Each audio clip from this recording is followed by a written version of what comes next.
Di dalam nama Tuhan Yesus, kami berdoa. Amin.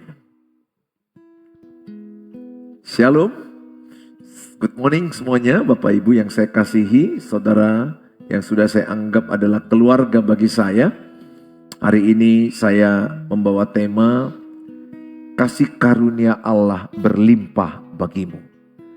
Kasih karunia Allah berlimpah bagimu. Apapun persoalanmu, kalau kasih karunia Allah turun atasmu, percayalah. Apa yang tidak mungkin menjadi mungkin. Apa yang tidak mampu menjadi mampu. Apa yang tidak layak dilayakkan Tuhan. Kasih karunia, anugerah Allah yang berlimpah-limpah sangat kita butuhkan dalam hidup ini. Bukan karena kuat dan gagah kita, tapi oleh karena kasih karunia Allah. Nah saudara, saya bacakan dalam Efesus 2 ayat 7 sampai kepada ayat yang ke-10. Supaya pada masa yang akan datang, Ia menunjukkan kepada kita kekayaan kasih karunia-Nya yang berlimpah-limpah. Sesuai dengan kebaikan-Nya terhadap kita dalam Kristus Yesus. Sebab karena kasih karunia kamu diselamatkan oleh iman. Itu bukan hasil usahamu, tetapi pemberian Allah. Itu bukan hasil pekerjaanmu. Jangan ada orang yang memegahkan diri. Karena kita ini buatan Allah, diciptakan dalam Kristus Yesus untuk melakukan pekerjaan baik yang dipersiapkan Allah sebelumnya. Ia mau supaya kita hidup di dalamnya.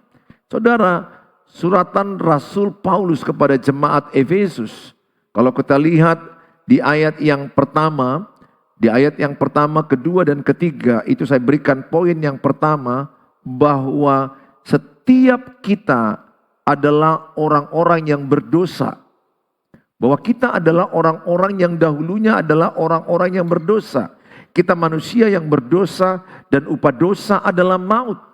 Jadi ayat 1 sampai 3 di Efesus 2 ini, Rasul Paulus mengingatkan jemaat Efesus, jangan meninggalkan kasih Allah yang mula-mula. Jangan meninggalkan kasih Tuhan yang semula. Karena jemaat Efesus pernah meninggalkan kasih Allah yang mula-mula.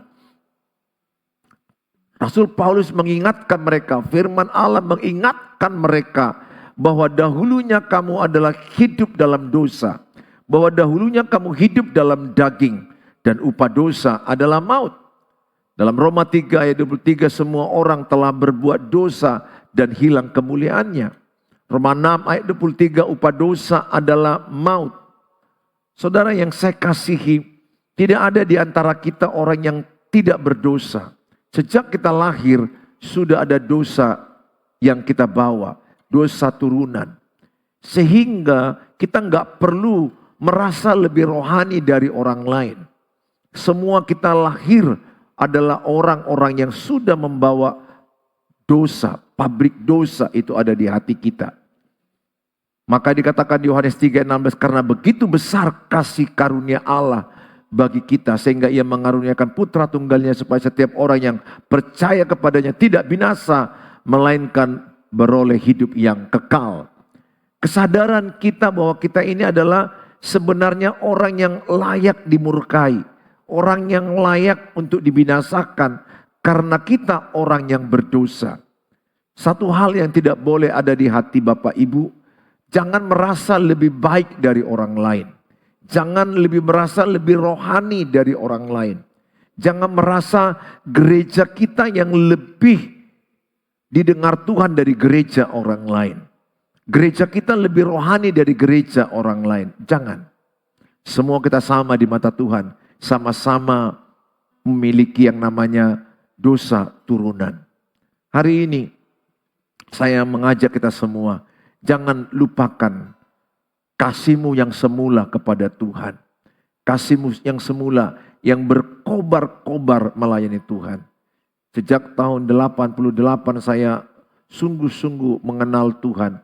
Dan sejak itu saya mengingat betapa saya berkobar-kobar, menyala-nyala melayani Tuhan karena kasih mula-mula. Ada banyak orang telah meninggalkan kasih yang mula-mula. Di mana dia mau berkorban, di mana dia mau capek, dia mau menderita demi pelayanan, demi Injil, demi jiwa-jiwa. Tapi ada banyak orang sekarang mulai meninggalkan kasih yang mula-mula. Oleh karena itu saya mengajak kita semua, sadarilah kita ini manusia orang yang berdosa. Dan kita perlu dapat kasih karunia Allah. Karena upah dosa adalah maut. Saya mengibaratkan kalau orang jatuh ke dalam lumpur hidup, maka orang itu akan mati di telan lumpur itu. Sehingga yang dibutuhkan orang itu adalah adanya seseorang yang mungkin menaruhkan kayu atau bambu atau tali melemparkan kepada dia, maka dia bisa menarik kayu atau tali itu dan dia keluar dari lumpur itu supaya dia jangan mati. Sama dengan seseorang tersesat di hutan yang lebat, di hutan yang sangat begitu sulit jalan keluarnya. Dia butuh kompas untuk mengarahkan dia kemana dia harus keluar. Demikianlah hidup kita yang jatuh dalam dosa. Demikianlah hidup kita yang banyak jatuh dalam dosa. Sehingga kalau tidak ada kasih karunia, tidak ada Tuhan Yesus yang mati di kayu salib menebus kita, maka kita pasti ke neraka. Kita pasti binasa oleh maut. Tapi kita bersyukur kepada Tuhan bahwa Tuhan Yesus mati di kayu salib dan dia memberikan hidupnya kepada kita. Dan barang siapa yang percaya kepada Tuhan Yesus, ia akan memperoleh hidup yang kekal. Nah saudara yang saya kasihi, saya ajak kita sama-sama untuk kita sadari kita butuh kasih karunia. Kasih karunia Tuhan Yesuslah yang melayakkan kita ke sorga. Kasih karunia Tuhan Yesuslah yang membuat kita memperoleh hidup yang kekal. Yohanes 14 ayat 6, tidak seorang pun sampai kepada Bapa kalau tidak melalui Tuhan Yesus Kristus. Hanya ada satu jalan kebenaran dan kehidupan, yaitu Tuhan Yesus sendiri. Oleh karena itu saya mengajak setiap saudara, terimalah kasih karunia itu. Sehingga kita menyadari bahwa kita diselamatkan oleh karena kasih karunia. Saya bersyukur sekali di antara lebih kurang 8 miliar penduduk manusia ini, saya mendapat kasih karunia menjadi anak Tuhan. Bahkan menjadi hamba Tuhan, gembala, jemaat, pemberita firman Tuhan. Itu adalah kasih karunia. Kasih karunia artinya dilayakkan, dimampukan Tuhan. Sehingga saya tidak perlu bermegah karena jabatan-jabatan itu. Tidak perlu saya sombong, tidak perlu saya merasa lebih rohani dari orang lain. Bahkan maaf, dengan wanita yang mungkin seorang yang hidup di dalam perzinahan, saya tidak lebih rohani, saya tidak lebih baik dari orang lain. Saya merasa semua ini adalah kasih karunia Tuhan. Bukan karena perbuatanku, bukan karena usahaku, tapi oleh karena kasih karunia Allah. Tetapi orang yang menerima kasih karunia Allah akan berbuat baik. Orang yang menerima kasih karunia Allah akan lebih disiplin, akan lebih kerja keras, akan lebih sungguh-sungguh melayani Tuhan.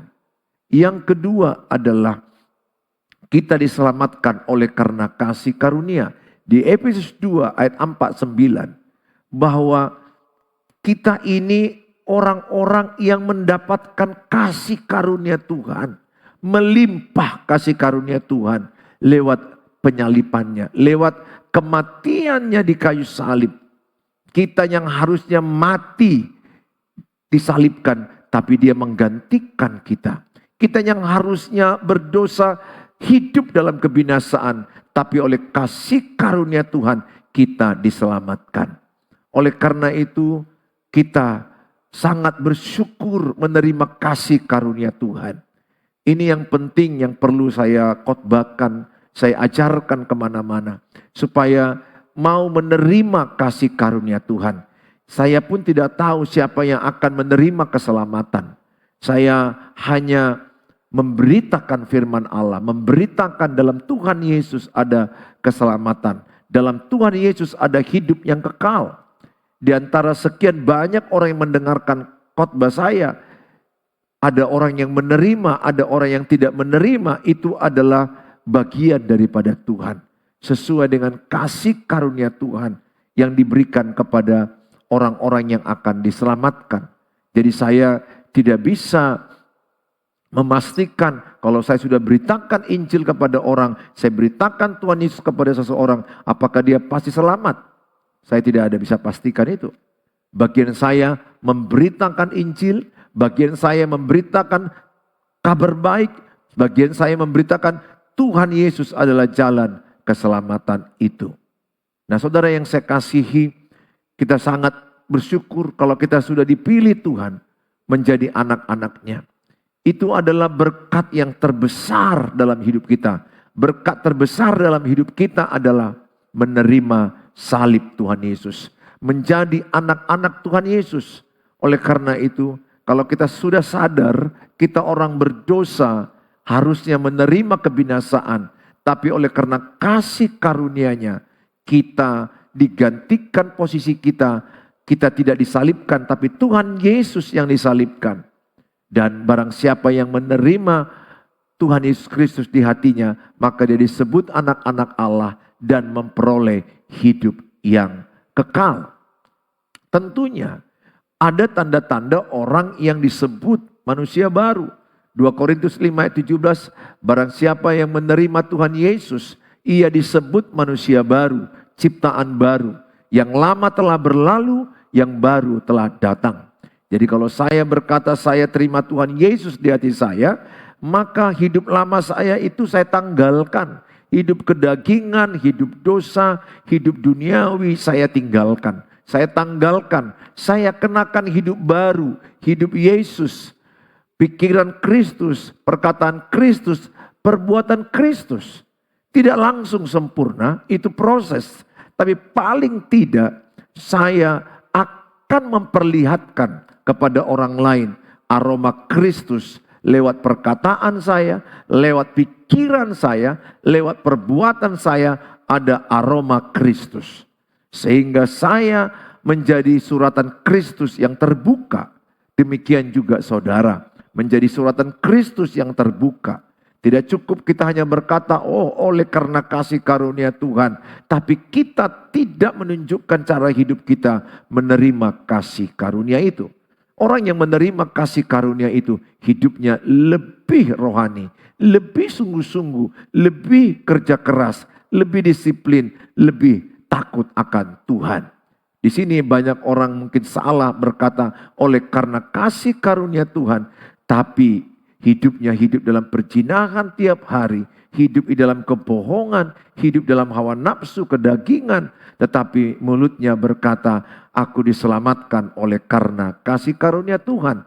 Ini kebablasan, ini yang salah, ini yang sesat.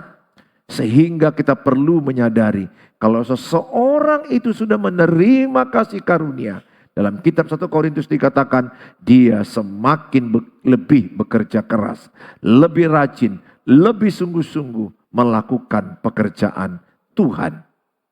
Yang ketiga adalah pada ayat yang ketiga, pada ayat yang ketujuh, supaya pada masa yang akan datang, ia menunjukkan kepada kita kekayaan kasih karunia-Nya yang melimpah-limpah sesuai dengan kebaikannya terhadap kita dalam Kristus Yesus. Jadi kasih karunia Allah melimpah-limpah. Bukan hanya bicara kita dilayakkan masuk ke sorga. Tapi kasih karunia Allah melimpah-limpah dalam kehidupan sehari-hari kita. Di dalam pernikahan, di dalam mendidik anak, dalam pekerjaan, di dalam kesehatan. Kita butuh kasih karunia Allah yang melimpah-limpah. Khususnya bagi bapak ibu yang sedang mengalami masalah rumah tangga yang rumit. Pernikahan yang berat, saudara aminkan firman ini. Kasih karunia Allah melimpah-limpah bagi pernikahanmu.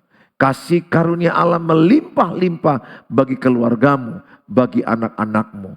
Kalau kasih karunia Allah melimpah-limpah bagi pernikahanmu, lihat apa yang bapak ibu pikirkan gak mungkin lagi rujuk, gak mungkin lagi bersatu.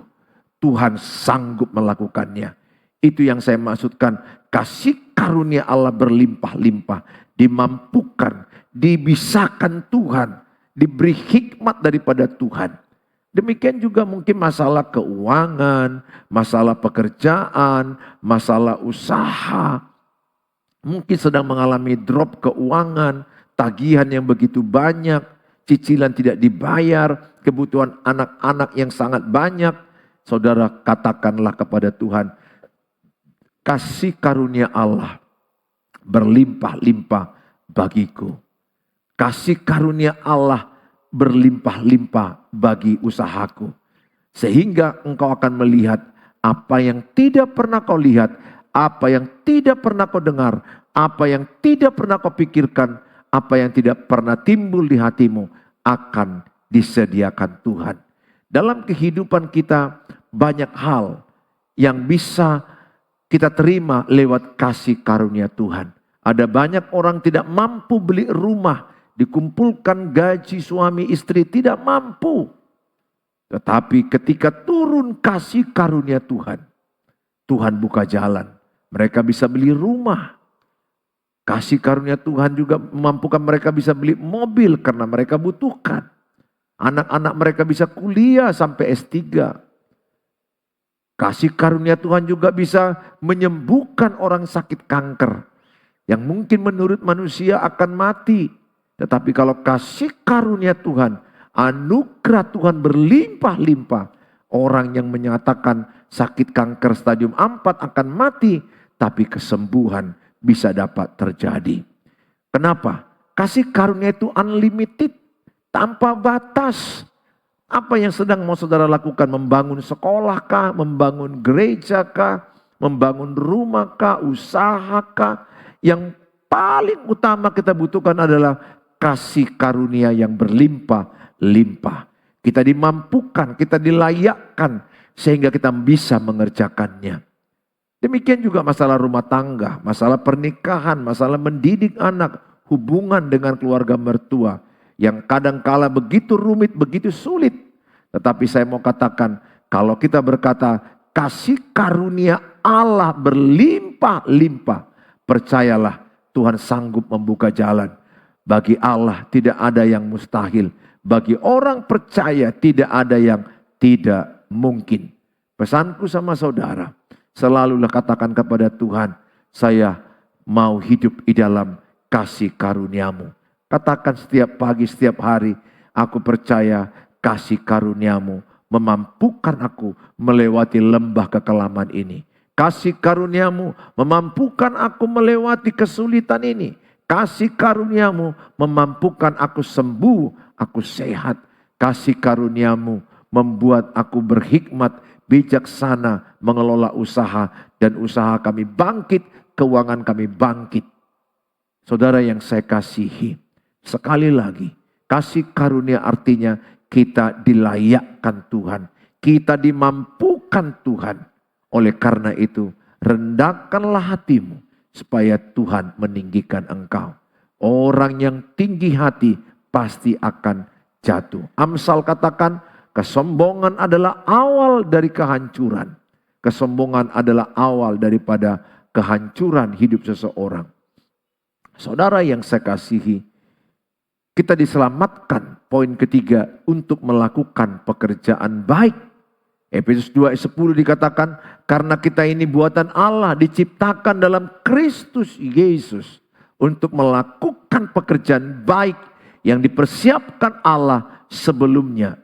Ia mau supaya kita hidup di dalamnya. Ayat ini berkata bahwa ada pekerjaan baik yang sudah disiapkan Tuhan sebelumnya. Kasih karunia Allah memampukan kita melakukan pekerjaan baik itu. Seperti saya bersyukur sekali. Pernah ada gelombang pernikahan yang sangat hancur dalam pernikahan saya. Tapi kasih karunia Tuhan mengangkat pernikahan kami. Mendidik anak juga pernah titik yang terendah. Tapi kasih karunia Allah mengangkat kami. Dalam keuangan pernah utang yang tidak dibayar karena tidak sanggup, usaha yang gagal. Kasih karunia Allah mengangkat kami sehingga keuangan kami berkecukupan. tidak berlebih banyak tapi berkecukupan. Kasih karunia Allah turun atas gereja yang saya gembalakan. Bagaimana jemaat gelombang terjadi, ada yang begitu banyak pergi berbondong-bondong meninggalkan saya dalam pengembalaan. Kesusahan dalam keuangan, dalam pengembalaan.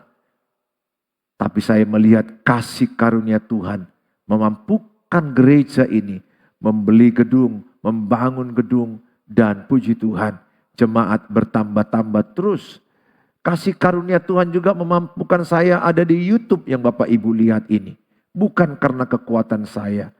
Saya tidak pernah menyangka bahwa saya akan aktif di YouTube, di Facebook, di TikTok, di Instagram. Tapi saya melihat semua itu kasih karunia Tuhan. Sehingga tidak ada dasar untuk aku sombong. Karena aku sadar aku hanya dilayakkan Tuhan, dimampukan Tuhan. Bagian saya adalah saya sungguh-sungguh. Bagian saya kerja keras. Bagian saya mau mendisiplin diri saya. Dan bagian Tuhan memberikan kasih karunia-Nya. Di akhir firman Tuhan ini, saya mau sampaikan, seberat apapun keadaan masalah hidupmu, pernikahan, masalah keluarga, anak-anak, keuangan, usaha, pekerjaan, masalah rumah yang mau dijual, masalah kesehatan yang sakit penyakit yang tidak sembuh-sembuh. Selalulah katakan, kasih karunia-Mu cukup bagi kami Tuhan. Kasih karunia-Mu memampukan kami. Bagi Allah tidak ada yang mustahil. Saudara, rendahkan hatimu. Biarlah engkau berkata, semua yang kumiliki ini hanya karena kasih karunia Tuhan. Jauhkanlah sikap sombong, jauhkanlah sikap arogan. Rendahkanlah dirimu di hadapan tangan Tuhan. Rendahkanlah hatimu, maka Tuhan akan meninggikan engkau. Saudara, semua kita butuh kasih karunia Allah. Serumit apa, seberat apa, sesusah apa. Kalau kasih karunia Allah turun, Tuhan berikan engkau hikmat, solusi, kemampuan, bijaksana, kekuatan baru, keuangan yang berkecukupan. Tuhan akan limpahkan kepada mereka yang dipenuhi oleh kasih karunia Allah yang berlimpah-limpah. Tuhan Yesus memberkati kita. Mari kita berdoa.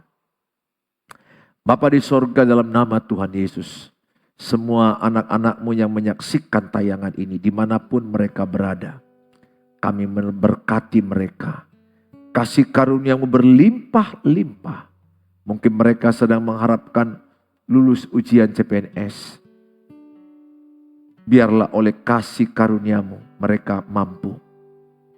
Mereka sedang mau menjual rumah karena butuh keuangan. Kasih karunia-Mu cukup bagi mereka. Sehingga rumah mereka bisa laku terjual. Keuangan yang berat, pekerjaan yang berat, usaha yang berat. Kasih karunia-Mu cukup bagi mereka. Sehingga mereka mampu bangkit keuangan mereka. Usaha mereka diberkati Tuhan. Kami berdoa Tuhan Yesus buat mereka mungkin dalam kerumitan pernikahan. Kerumitan dalam mendidik anak, dalam hubungan dengan keluarga mertua. Kasih karunia-Mu berlimpah-limpah bagi mereka. Sehingga mereka melihat kebaikan-kebaikan Tuhan. Kasih karunia-Mu yang berlimpah-limpah bagi mereka. Kami serahkan mereka dalam tangan-Mu Tuhan. Apapun pergumulan mereka.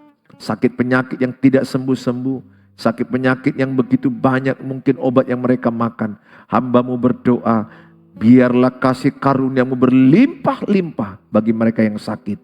Sehingga yang sakit disembuhkan Tuhan. Yang sakit dipulihkan Tuhan. Urapi obat-obat yang mereka makan. Semangat baru ada pada mereka. Sukacita baru ada pada mereka. Terpujilah Engkau Tuhan Yesus. Sekarang dan selama-lamanya. Terima kasih buat pemberitaan firman ini. Berkati semua umat-Mu dimanapun mereka yang berada. Dalam Tuhan Yesus Kristus. Kalau engkau lagi sakit, taruhkan tangan kanan-Mu di bagian yang sakit. Hamba-Mu berdoa, kalau mereka yang menyaksikan ini dalam keadaan sakit. Mungkin mereka di rumah sakit, di rumah. Dengan iman dan percaya, bagi Tuhan tak ada yang mustahil. yang sakit disembuhkan dalam nama Yesus. Biarlah mereka menikmati kesehatan daripada Tuhan, kesembuhan daripada Tuhan, kasih karunia-Mu berlimpah-limpah bagi mereka semuanya yang lagi sakit ya Tuhan. Bagi Engkau berkesusahan keuangan, angkat kedua tangan-Mu. Bapa di surga, Engkau melihat jemaat yang lagi kesusahan keuangan, pekerjaan, tangan Tuhan turun kepada tangan mereka. Berkati usaha mereka, berkati pekerjaan mereka, beri mereka hikmat, beri mereka bijaksana, sehingga mereka bisa mengalami kebangkitan usaha dan keuangan mereka membaik. Terima kasih Bapa di surga, kami syukuri berkat kasih karunia-Mu. Di dalam nama Tuhan Yesus Kristus kami berdoa, haleluya, amin, amin.